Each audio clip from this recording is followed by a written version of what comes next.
Welcome to Genesis. This is the online teaching ministry of Center Cross Ministries International, and I'm your teacher, Cephas Martin. Today we begin a study in Paul's letter to the congregation in Galatia, entitled One Church.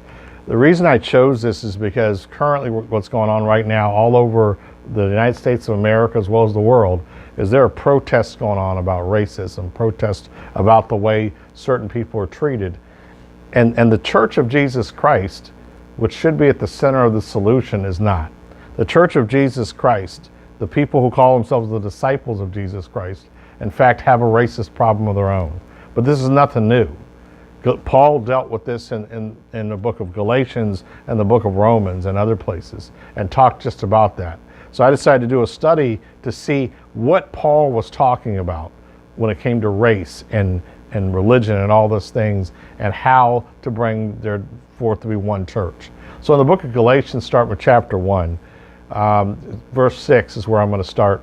I'm astonished that you're so quickly deserting the one who called you by the grace of Christ and are following a different gospel. Not that there really is another gospel, but there are some who are disturbing you and wanting to distort the gospel of Christ. But even if we or an angel from heaven should preach a gospel contrary to the one which we preach to you, let them be condemned to hell. As we have said before, and now I say again, if anyone is preaching you a gospel contrary to what you received, let him be condemned to hell.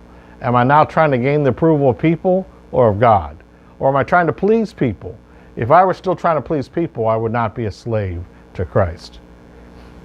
I'm going to use the illustration from N.T. Wright and the commentary he did on the book of Galatians. I think it's very appropriate for what Paul is doing here.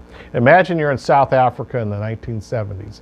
Apartheid is at its height, and apartheid was where blacks and whites kept everything separate.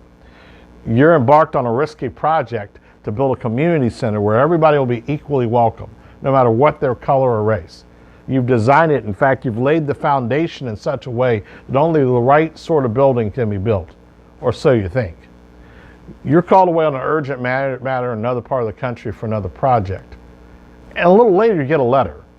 A new group of builders are building on your foundation. They've changed the design and installing 2 meeting rooms with 2 front doors, one for whites only and one for blacks only. Some of the local people are slightly relieved, and they always thought there was going to be trouble putting everyone together like that. Others, though, asked the builders why the original idea wouldn't do. Oh, said the builders airily, that chap who laid the foundation had some funny ideas. He didn't really have permission to make that design. He got a bit muddled.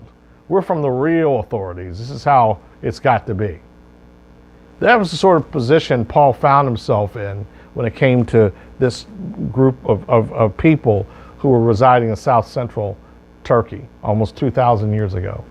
He was building with people, not bricks and mortar, and laying the foundation of the gospel or the good news, that the one creator God had unveiled his long-awaited plan for the world through his son Jesus, who was executed by the Romans but raised by God. The good news didn't end there. Jesus' death and resurrection mean that God is now building a new family, a single family, a family with no divisions, no separate races, no Jews at this table or Gentiles at another. After Paul had left and was still working, others came in who were believers in Jesus and said, Paul didn't really know what he was doing. He didn't have the proper authority from the apostles in Jerusalem. And we all believe Jesus is the Messiah, they said, but we can't have Jewish believers and Gentile believers living as though they're part of the same family. If the Gentile believers want to be part of the real inner circle, they must become Jews first. They have to get circumcised and follow the law. Paul was so angry about that, he wrote a sharp letter to the Galatians, one of the first we believe he ever wrote, and to tell them what was really going on. See, the Jewish people believed that when the Messiah came, he would be the Lord of all the world. So Paul argues that the Messiah would have just come for just one family, that he was going to create one family. So all those families are familiar with what God had promised the Jews. Because of Jesus, you don't have to be a Jew to belong. That means everybody. Paul's opponents, however, insisted that if Gentile believers wanted to be part of the real inner circle, they had to become Jews. Well, this is the same thing they had done in Judaism. Judaism had split. You had the Pharisees and Sadducees and scribes, and even today you have Orthodox Jews and all these different divisions that they had. But the one thing they held to was circumcision as a way to identify who the real Jews were. So according to Paul's opponents, the good news says, hey, you're welcome into God's family, but you got to get circumcised and follow the law of Moses. Now, if you're a grown person, how would you find that gospel any attractive? Wait a minute, so let me get this straight. So in order to follow your religion, your God, I have to get circumcised. Now, if you're a grown man, that's not a very pleasant set of circumstances. So that's not an attractive gospel. Really what it is you've taken Judaism and now you're trying to impose Judaism on what Jesus has done. Paul, however, argues against that. He opens this letter telling new believers that he's not confused. He relays his story of what he was. He's not a lesser apostle. He received his message straight from Jesus like they did. So he wasn't confused. See, Paul, before he was confirmed, was zealous in his devotion and practice to the law. He knew the law backwards and forward and believed in the Mosaic law and was an expert in that law. He believed in separating Jews and Gentiles. He believed that everyone should convert to Judaism. And even within Judaism, there were still separations. And he believed you should follow the works of the law.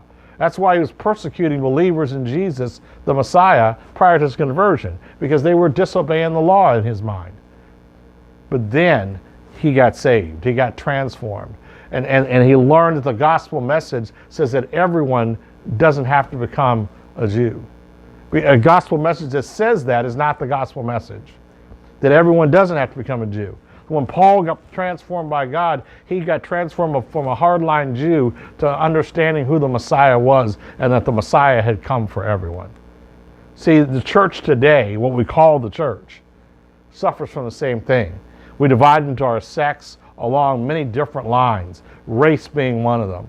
We demand people follow our way or they're not true believers. We find ways to divide. And I'll be discussing this over the next few sessions, the ways we divide the church. But here's what the truth is. So I want you to hear this. The truth is still the same. There is only one church, one ecclesia, one gathering, one congregation. It's called the body of Christ. There's only one Messiah or Christ, and he's Jesus. And there's only one God. And we have to get that down into our spirit. If we truly want to be what Jesus created, we truly want to be what God has put in place, we have to understand that. When God created us in his image, he created one family. Through the works of the enemy and through the sin of Adam and Eve and us listening to everything except God, we've divided among so many different lines. But that's not what God intended from the beginning. There's only one God. There's only one Messiah. There's only one church. Till next time.